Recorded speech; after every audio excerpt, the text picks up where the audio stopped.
Hello YouTube. For those new of you watching me, my name is Trudy, and this is a story I was planning to tell in October. Thought that would be a good time to tell it. But with Denise bringing up the fact that she had lost a baby, and all of that, it sparked feelings. And for those of you who are watching her video, I'm sure it's sparked feelings within you. And I feel that God's leading me to tell my story now. It was 1992. I was pregnant. I had gotten pregnant slightly before Tyler turned a year old. Tyler was such an easy baby. I knew I wanted to have more children because he made being a parent so easy. He never got into trouble then. He's up for it now. He's in lots of trouble now compared to then. But yeah. When I was 8 weeks pregnant with that baby, I spotted a little bit. Didn't think anything of it because I spotted with Tyler, and he came out just fine. So I didn't think anything of it. And then in March, Tyler would have been just a year and 1 month old. I spotted again, but this time it was different. It was dark red blood.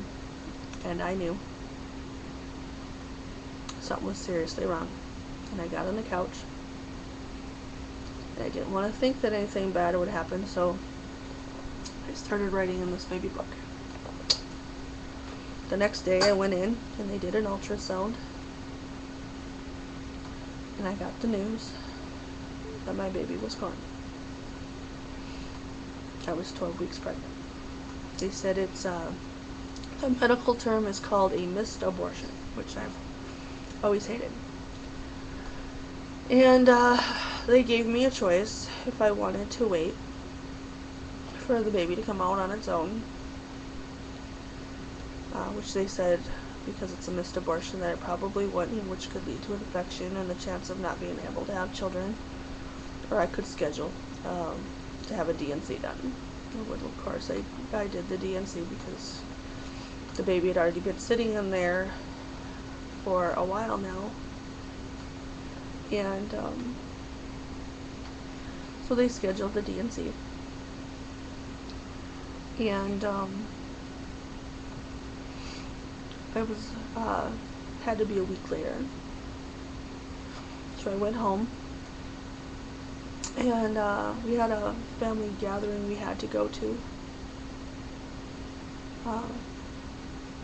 And that was probably like, it was the weekend before I had, I found out on a Friday and I had to have my D&C on a Monday. And that Saturday we had a family gathering, and at that time my family, it was an obligation to show up to such things. So we went. Most everybody there knew that I had lost the baby, and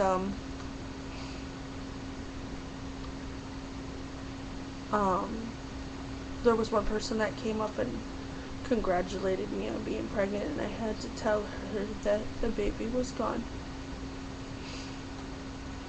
And I wouldn't let anybody touch my stomach. I wouldn't even let my husband at the time touch my stomach because the baby was there, and it was my space and it was my time to be with my baby before it would be taken from me. And I remember the day that I went in was March 31st. And it was snowing, and my husband had to be with Tyler because we didn't have any babysitters, so I was there alone. My mom didn't come, even though she knew she didn't come, and I had the D&C, and I took the baby. And the doctor comes in and he tells me there was a lot of tissue, but everything's fine, and so cold about it, you know. And I went home. Al, my ex-husband Al, he came and got me, of course. I tried to be brave for Tyler. You know, he was just a year old. He was just a baby, and he didn't know.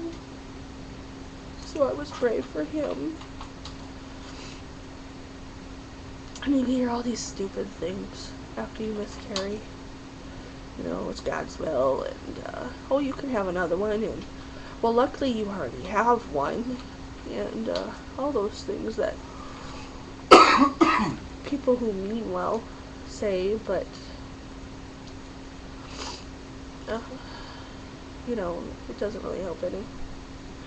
You know, if you know anybody who's going through that, don't say anything. Just let them talk. That's all they have. The worst thing that people ever told me, well, it wasn't a baby anyway. Well, it was a baby before you found out I lost it. What made it any less of a baby? Because it was gone. So then I had this baby book, and I started writing in it.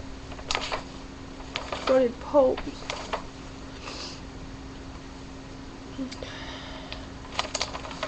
And I kept writing poems. I'm trying to find one in here that I read.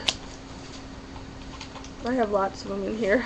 And I only have 3 minutes left, so I don't have a lot of time to read all of them to you.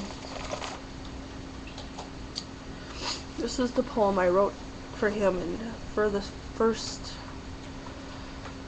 I can't remember how many years I read this poem at the memorial service that they have every year at our hospital for people who have lost babies.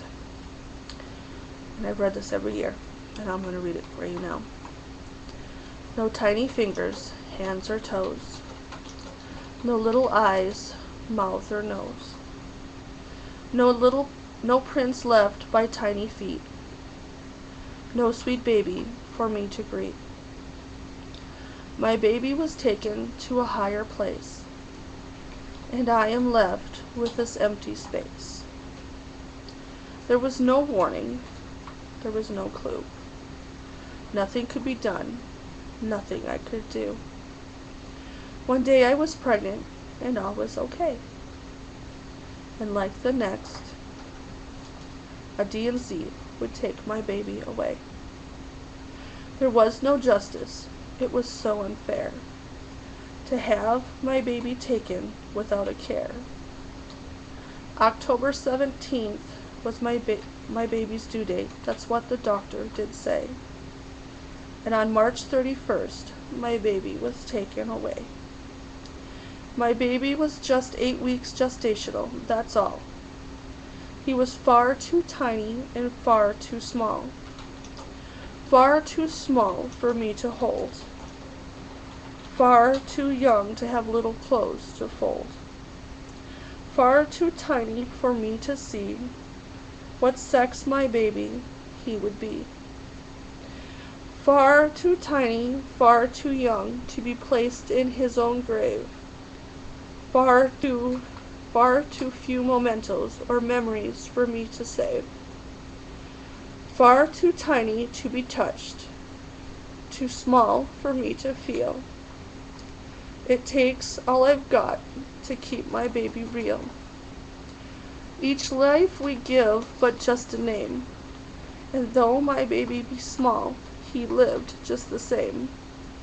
He lived in me, deep down inside. I named him Mark Anthony when he died. I missed him a lot that fatal day. And though this feeling has lessened, it has never gone away. Tiny head, hands and feet. I miss you, Mark, my baby so sweet. And though you left me without a clue, I'm here to say I still love you, and I'm going to finish this in a part 2 because I still have a lot I want to say. So I'll be back in just a little bit.